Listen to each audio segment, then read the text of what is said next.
Hello friends, this is दीपक।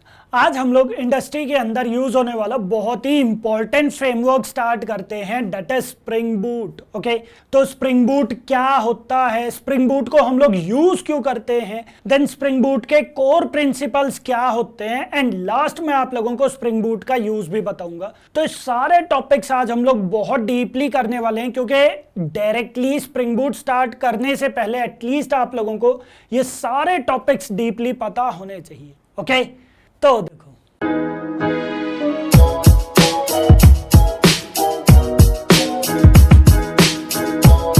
तो सबसे पहले हम लोग स्टार्ट करते हैं कि स्प्रिंग बूट होता क्या है। ओके, तो यहां देखो, फर्स्ट पॉइंट है हमारे पास, that is spring Boot is an open source framework built on the top of the Spring framework for Java developers. तो यहां पर फर्स्ट पॉइंट के अंदर ध्यान रखना है कि स्प्रिंग बूट जो है वो ओपन सोर्स जावा फ्रेमवर्क होता है, जो किसके बेसिस पर बनाया गया है, दैट इज स्प्रिंग फ्रेमवर्क के बेसिस पर। तो इसी वजह से हम लोग ये भी चीज बोलते हैं कि स्प्रिंग बूट जो है वो स्प्रिंग फ्रेमवर्क का ही एक मॉड्यूल है। क्यों? क्योंकि स्प्रिंग बूट जो है वो स्प्रिंग फ्रेमवर्क के बेसिस पर ही बनाया गया है, और इसी वजह से आप लोगों को स्प्रिंग फ्रेमवर्क के बेसिक्स आने चाहिए। बहुत इंपॉर्टेंट है। कौन कौन से बेसिक्स हैं? जैसे फॉर एग्जांपल आप लोगों को पता होना चाहिए कि बीन्स क्या होते हैं, बीन्स की लाइफ साइकिल क्या होती है। ओके, देन आप लोगों को पता होना चाहिए कि IOC container, that is inversion of control, क्या होता है, आईओसी कंटेनर क्या होता है। देन आप लोगों को पता होना चाहिए कि डिपेंडेंसी इंजेक्शन क्या होता है,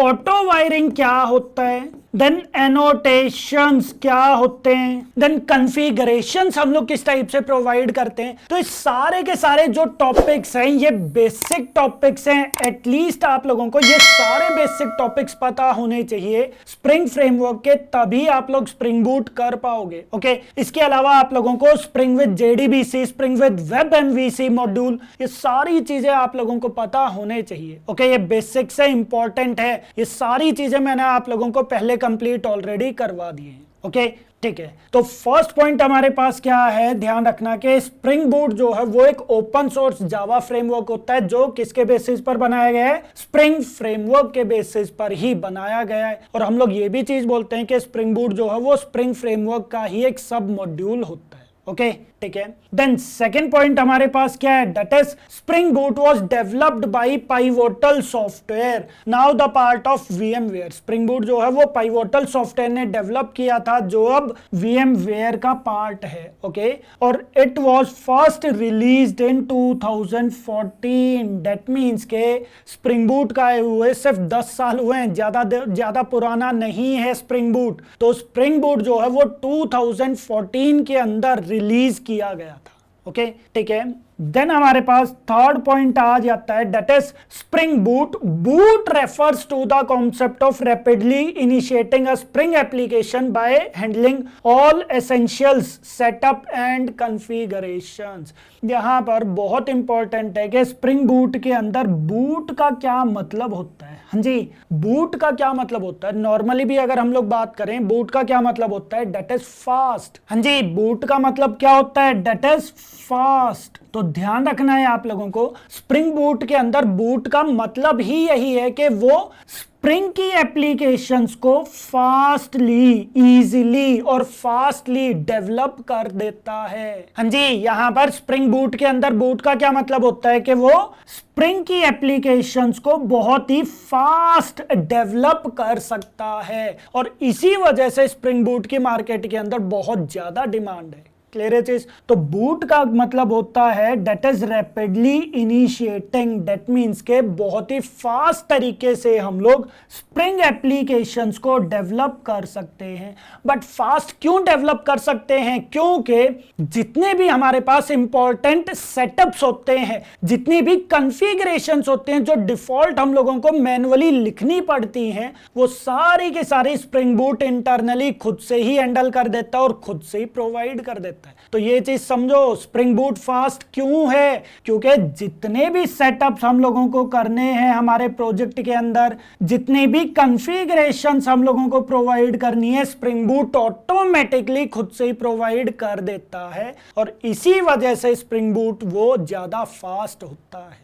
ओके ठीक है। एंड देन हमारे पास लास्ट पॉइंट आ जाता है, that is spring boot makes building spring applications easier and faster. Spring boot के थ्रू हम लोग स्प्रिंग एप्लीकेशंस को बहुत ही इजीली और बहुत ही फास्टली डेवलप कर सकते हैं। ओके तो ये यहां पर आप लोगों को ये 4 पॉइंट्स पता होने चाहिए स्प्रिंग बूट के अंदर के स्प्रिंग बूट क्या होता है। ओके ठीक है, अब हम लोग नेक्स्ट पार्ट पर आ जाते हैं कि स्प्रिंग बूट के कोर प्रिंसिपल्स कौन कौन से होते हैं। ओके तो यहां देखो, फर्स्ट हमारे पास यहां पर आ रहा है दैट इज ओपिनियनेटेड डिफॉल्ट्स। अब ओपिनियनेटेड डिफॉल्ट्स का क्या मतलब है कि जब भी हम लोग स्प्रिंग बूट का न्यू प्रोजेक्ट क्रिएट करते हैं तो जितने भी इनिशियल सेटअप्स होते हैं, जितनी भी कॉन्फ़िगरेशंस होती हैं, वो स्प्रिंग बूट खुद से ही प्रोवाइड कर देता है। क्या मतलब है इस चीज का, थोड़ा सा डीपली समझो। जैसे ही हम लोग स्प्रिंग बूट का एक न्यू प्रोजेक्ट क्रिएट करते हैं तो हमारे प्रोजेक्ट का बिल्ड आर्किटेक्चर क्या रहेगा, जैसे फॉर एग्जांपल वो मेवन को यूज करेगा या फिर ग्रेडल को यूज करेगा,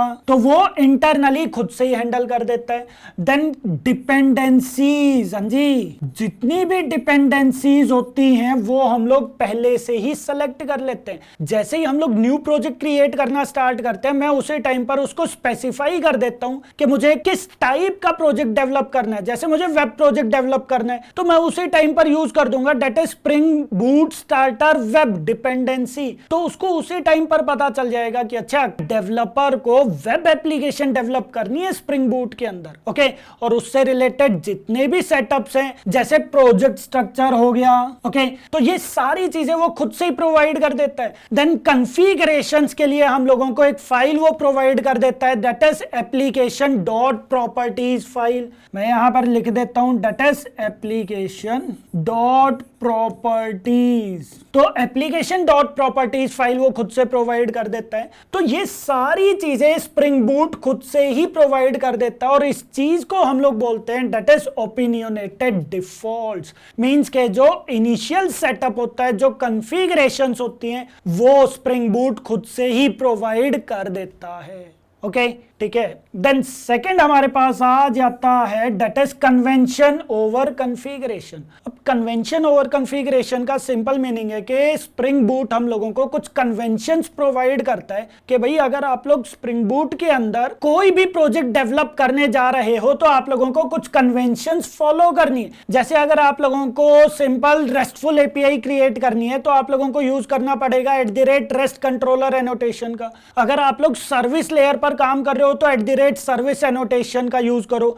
अगर आप लोग DAO लेयर, जो डेटाबेस लेयर होती है, उसके ऊपर काम कर रहे हो तो @रिपोजिटरी एनोटेशन का यूज करो। तो ये सारी की सारी कन्वेंशन, इस टाइप की बहुत सारी कन्वेंशन स्प्रिंग बूट पहले से ही प्रोवाइड कर देता है। जैसे अगर आप लोगों को सारे के सारे कंपोनेंट्स क्रिएट करने, या फिर जैसे आप लोग कुछ पैकेजेस स्कैन करवाना चाहते हो, बाय डिफॉल्ट आप ये चाहते हो कि जैसे ही मेरा प्रोजेक्ट एग्जीक्यूट हो कुछ पैकेजेस वो मेरे स्कैन हो जाए ऑटोमेटिकली। तो मैं क्या काम करूंगा, उन पैकेजेस को मेन पैकेज के अंदर क्रिएट कर दूंगा। जैसे कंट्रोलर्स है तो मैं कंट्रोलर को क्रिएट कर दूंगा जो हमारा मेन पैकेज होगा उसी के अंदर। दैट मींस के कंट्रोलर के पैकेज को मैं सब पैकेज क्रिएट कर दूंगा। ओके तो सारी चीजें मैं प्रैक्टिकली आप लोगों को करके दिखाऊंगा। ठीक है, थोड़ा सा आप लोगों को वेट करना पड़ेगा, बट तब तक कॉन्सेप्ट समझो इस चीज का कि कन्वेंशन ओवर कॉन्फ़िगरेशन का मतलब है कि स्प्रिंग बूट हम लोगों को कुछ कन्वेंशंस प्रोवाइड करता है कि अगर आप लोग प्रोजेक्ट डेवलप कर रहे हो तो आप लोगों को वही कन्वेंशंस फॉलो करनी पड़ेंगी, तभी मैं स्प्रिंग बूट की एप्लीकेशन को फास्टली डेवलप कर सकता हूं। अगर आप लोग कन्वेंशंस को फॉलो नहीं करते हो, थोड़ा बहुत अगर आप लोग इधर उधर कर देते हो, तो आप लोगों को कोडिंग पार्ट जो है वो थोड़ा ज्यादा एक्स्ट्रा लिखना पड़ेगा। ओके ठीक है। देन हमारे पास थर्ड पॉइंट आ जाता है दैट इज ऑटो कॉन्फ़िगरेशंस। अब ऑटो कॉन्फ़िगरेशंस का क्या मतलब है, समझो इस चीज को कि जब भी हम लोग कोई भी एप्लीकेशन डेवलप करते थे तो हम लोगों को, स्प्रिंग एप्लीकेशन की मैं बात कर रहा हूं, तो स्प्रिंग के अंदर हम लोगों को मैनुअली बहुत सारी कॉन्फ़िगरेशंस प्रोवाइड करनी पड़ती थी जो कि टाइम कंज्यूमिंग था। बट स्प्रिंग बूट के अंदर वो सारी की सारी कॉन्फ़िगरेशंस ऑटोमेटिक है। जैसे एक एग्जांपल लेते हैं, जैसे स्प्रिंग एप्लीकेशन के अंदर हम लोगों को डिस्पैचर सर्वलेट को कॉन्फ़िगर करना पड़ता था, किसके अंदर, web.xml फाइल के अंदर। देन हम लोगों को व्यू रिजॉल्वर को मैप करवाना पड़ता था स्प्रिंग कॉन्फ़िगरेशन फाइल के अंदर, हैंडलर मैपिंग को भी कॉन्फ़िगर करना पड़ता था। तो इस टाइप से काफी सारी बीन्स को हम लोगों को कॉन्फ़िगर करवाना पड़ता था, किसके अंदर, स्प्रिंग की एप्लीकेशंस के अंदर। बट स्प्रिंग बूट के अंदर ऐसा नहीं है। स्प्रिंग बूट क्या काम करेगा, हमारे प्रोजेक्ट के डिपेंडेंसीज को वो रीड करेगा कि कौन कौन सी डिपेंडेंसीज का यहां पर मतलब है जार फाइल्स का, ठीक है। तो वो डिपेंडेंसीज को रीड करेगा और डिपेंडेंसीज के अकॉर्डिंग वो कॉन्फ़िगरेशंस खुद से ही प्रोवाइड कर देगा। कॉन्फ़िगरेशन कैसे प्रोवाइड करेगा वो मैं आप लोगों को नेक्स्ट पार्ट के अंदर बहुत डीपली एक्सप्लेन करूंगा, प्रॉपर दिखाऊंगा मैं, ओके। तो बेसिकली हमारे पास एक जार फाइल होती है, वो जार फाइल ऑटोमेटिकली हमारे स्प्रिंग बूट एप्लीकेशन के अंदर ऐड हो जाती है, तो उसके थ्रू वो कॉन्फ़िगरेशंस प्रोवाइड कर देता है। डेवलपर को मैन्युअली कॉन्फ़िगरेशंस प्रोवाइड करने की नीड नहीं है, इससे डेवलपर का टाइम बहुत ज्यादा सेव होता है और प्रोजेक्ट हमारा जल्दी डेवलप हो जाता है, ओके। तो थर्ड हमारे पास इंपॉर्टेंट पार्ट है, दैट इज ऑटो कॉन्फ़िगरेशंस। जितनी भी कॉन्फ़िगरेशंस मैन्युअली हम लोग करते थे वो सारी कॉन्फ़िगरेशन स्प्रिंग बूट खुद से ही प्रोवाइड कर देगा, ओके। देन फोर्थ हमारे पास पॉइंट आ जाता है, दैट इज एम्बेडेड सर्वर्स। ध्यान रखना स्प्रिंग बूट के अंदर सर्वर पहले से ही एम्बेड किए गए हैं, हम लोगों को खुद से कॉन्फ़िगर करने की नीड नहीं है और ज्यादातर हम लोगों को सर्वर्स की नीड होती है, ओके। और इवन जब आप लोग कॉन्फ़िगर भी करते थे सर्वर को तो वहां पर भी आप लोगों को कभी कभी वर्जन रिलेटेड प्रॉब्लम्स भी आती थी, तो सारी की सारी प्रॉब्लम भी सॉल्व हो जाती है क्योंकि स्प्रिंग बूट वो सर्वर को पहले से ही एम्बेड कर देता है हमारी एप्लीकेशन के अंदर, ओके।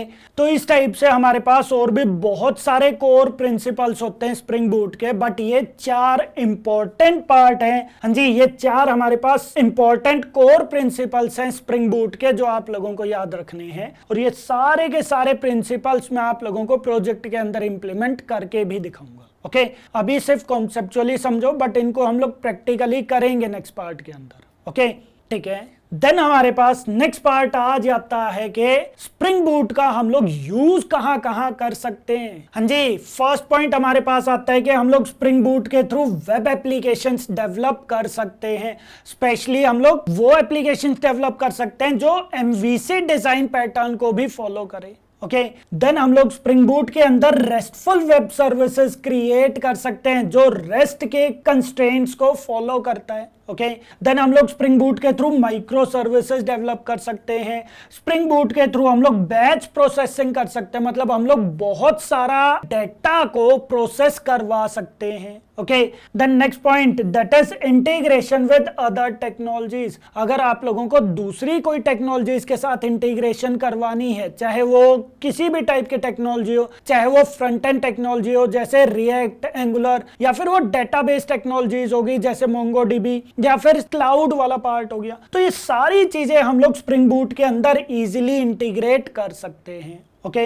देन स्प्रिंग बूट के अंदर टेस्टिंग भी बहुत इजी होती है, ये चीज का ध्यान रखना। स्प्रिंग बूट के अंदर टेस्ट केसेस बनाना बहुत ही इजी होता है, टेस्टिंग करना, स्प्रिंग बूट के कोड को टेस्ट करना बहुत ही इजी होता है। देन हमारे पास नेक्स्ट पार्ट आ जाता है, that is monitoring and management. तो स्प्रिंग बूट के अंदर एक टॉपिक आता है, that is spring Boot actuators. तो उसके थ्रू हम लोग हमारी एप्लीकेशन की हेल्थ को मेजर कर सकते हैं, ओके। हेल्थ का क्या मतलब है डीपली हम लोग आगे करेंगे, बट स्प्रिंग बूट के थ्रू हम लोग हमारी एप्लीकेशन को प्रॉपर मैनेज कर सकते हैं, उसको मॉनिटर कर सकते हैं, किसके थ्रू, स्प्रिंग बूट एक्चुएटर्स के थ्रू, ओके। तो ये थे हमारे पास use of Spring Boot, okay. Spring Boot कहां कहां पर यूज हो सकता है और किस टाइप की एप्लीकेशंस हम लोग स्प्रिंग बूट के अंदर डेवलप कर सकते हैं, ओके। सो आई होप आज का टॉपिक आप लोगों को समझ में आ गया होगा कि स्प्रिंग बूट क्या होता है, स्प्रिंग बूट के कोर प्रिंसिपल्स क्या होते हैं, क्यों यूज करते हैं हम लोग स्प्रिंग बूट के थ्रू कौन कौन सी एप्लीकेशंस हम लोग डेवलप कर सकते हैं, या फिर कहां कहां पर हम लोग स्प्रिंग बूट को यूज कर सकते हैं।